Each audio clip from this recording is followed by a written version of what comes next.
Bagi orang Mului, Gunung Lumut ini adalah seorang ibu yang terbesar.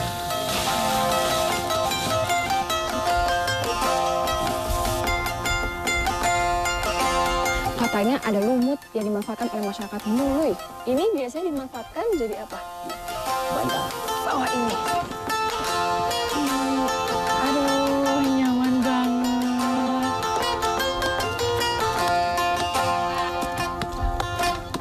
Ini yang mau kita ambil untuk dimasak yang mana? Yang dalam yang ambil. Ini yang mau diolah.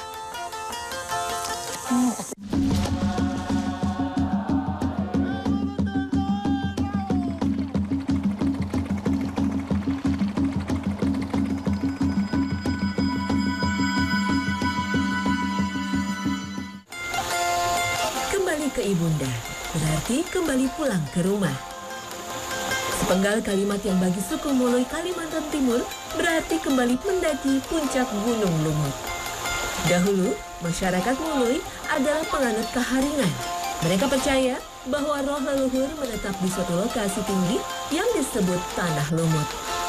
Kawasan yang kini dikenal dengan nama Gunung Lumut. Suku Mului percaya jika Gunung Lumut akan menyediakan semua kebutuhan mereka. Dan para leluhur di sana akan membantu warga saat ditimpa kesusahan. Sekarang saya sedang mendaki Gunung Lumut bersama Pak Zidan depan saya. Dan teman-teman di belakang saya.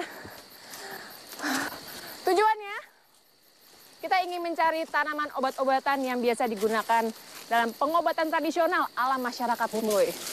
Selain itu kita juga ingin mencari nih tanaman apa yang bisa dimanfaatkan di gunung ini. Gunung Lumut itu sebenarnya tingginya cuma 1.200 mdpl. Tapi jalur pendakiannya itu, wow, miring banget. Jarang ada jalur yang landai. Miringnya bisa 45 derajat.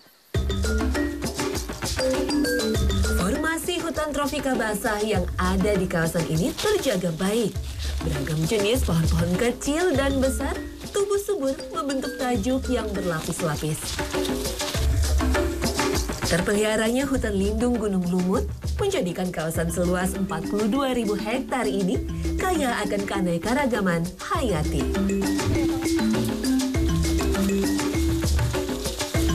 Ini tempat kita beristirahat.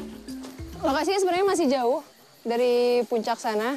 Cuma karena ini salah satu-satunya tempat kita beristirahat, jadi tampaknya kita akan bermalam di sini. Untuk mencapai shelter di ketinggian 700 meter di atas permukaan laut ini, kami butuh waktu sekitar 6 jam perjalanan.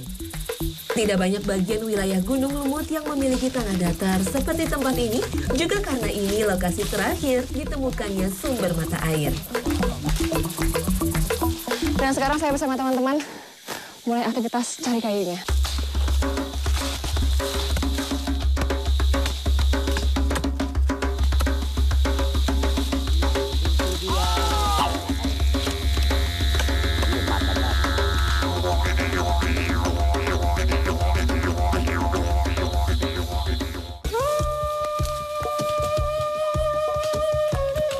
Bivak disesuaikan dengan jumlah orang yang akan menginap. Patok kayu digunakan sebagai landasan bivak yang disanggah dengan kayu-kayu besar lainnya. Sedangkan tali rotannya untuk menyambung satu kayu dengan kayu yang lainnya.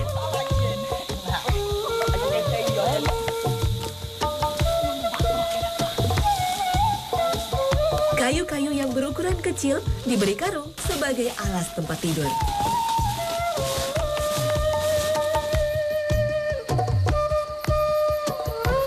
Di tengah-tengah proses pembuatan bivak, kita menemukan seekor ular yang nggak sengaja jatuh dari atas pohon. Itulah salah satu fungsi dari bivak. Kenapa kita naruhnya lebih tinggi dari tanah. Kalau misalnya dari tanah ini, tingginya sekitar setengah meter, itu tujuannya untuk melindungi dari hewan-hewan yang melata. Sementara untuk penggunaan terpal, segitiga seperti ini gunanya untuk melindungi hewan-hewan yang jatuh dari atas.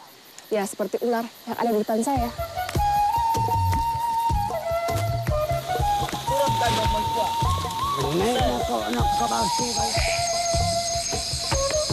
Jadi bahan-bahannya itu benar-benar alami. Apa yang ada di Gunung Lumut semua kita manfaatkan. Dari batang kayunya, tali rotannya, dan atasnya.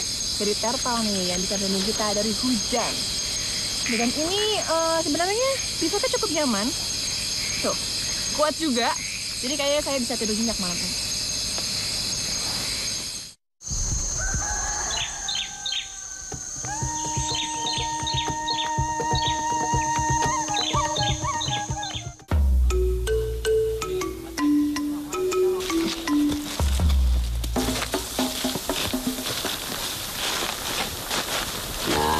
Baru di sini kita ketemu nih.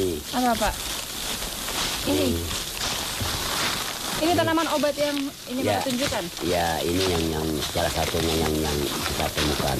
Oh, namanya apa, Pak? Kalau di sini Nama disebutnya? sebut orang-orang Mului, Nunuk Wase Bututung. Nah, sebut orang-orang Kalimantan, Tabat Berito. Tabat Barito. Iya, Ini yang dipakai buat obat yang mana ya, Pak? akarnya yang pertama. Akarnya buat laki-laki.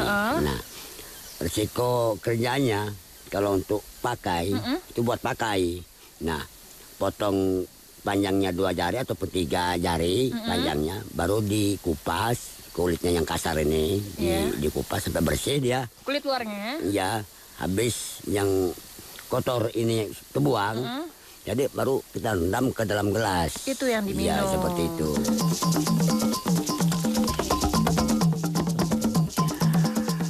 Apalagi itu, Pak? Dari akar nih, ini akar nih. Ini tanaman apa? Koyur.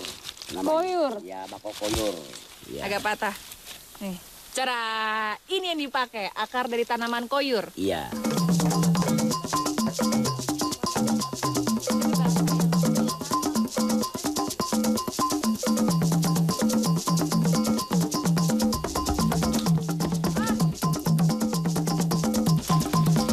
Dari kesakralan inilah, Tabat Barito dan tanaman koyur yang diambil di Gunung Lumut dianggap berhasil dalam proses pengobatan tradisional Muloi. Kelihatan bagus banget ya. Hutan Kalimantan yang masih asri. Inilah kawasan puncak Gunung Lumut di ketinggian 1.210 meter di atas permukaan laut. Butuh waktu 2 hari bagi kami untuk bisa mencapai puncak Gunung Lumut ini. Wah, lumutnya banyak banget. Sejauh mata memandang itu lumut semuanya. Dari mulai batang pohon, daunnya, sampai pucuknya. Paling atas itu semua lumut. Dan di antara ini juga katanya ada lumut yang dimanfaatkan oleh masyarakat Mului. Itu lumut apa, Pak? Ya, lumut seperti inilah yang bisa buat bantal. Ini lumut jenis apa? Biasanya orang sini bilang. Lukut. Lukut. Lukut unan. Lukut unan, jenis lukut unan. Ini biasanya dimanfaatkan jadi apa? Bantal. Rendahnya suhu menyebabkan kelembapan udara semakin kecil. Ditambah kerap terbentuknya awan atau kabut yang menyelimuti daerah ini sehingga menghalangi masuknya cahaya matahari. Hasilnya, epifit jenis anggrek dan lumut tumbuh melimpah di batang, cabang, dan atas tanah.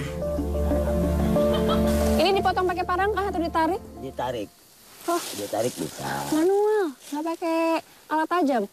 Oh, mudah ditarik ya? Ya, gini Mbak. Itu tujuannya untuk? Membersihkan sedikit. Ini kan ada ngandung tanah, kotoran pohon kayu juga. Jadi diginikan. Tanahnya dihilangkan. Pelan-pelan. Pelan-pelan. Pasti pakai hati. Saya coba ya. Ya, Bismillah. Gampang banget. iya. Nggak susah. Nah, contohnya. Usnea atau biasa disebut lukut unan oleh suku Muloi merupakan salah satu jenis lumut kerak atau lisen yang biasa hidup pada batang pohon di pegunungan. Ada sekitar 18.000 jenis lumut kerak yang tersebar luas di berbagai tempat ekstrim seperti tundra, permukaan batu di pegunungan hingga pantai, salah satunya lumut unsea ini.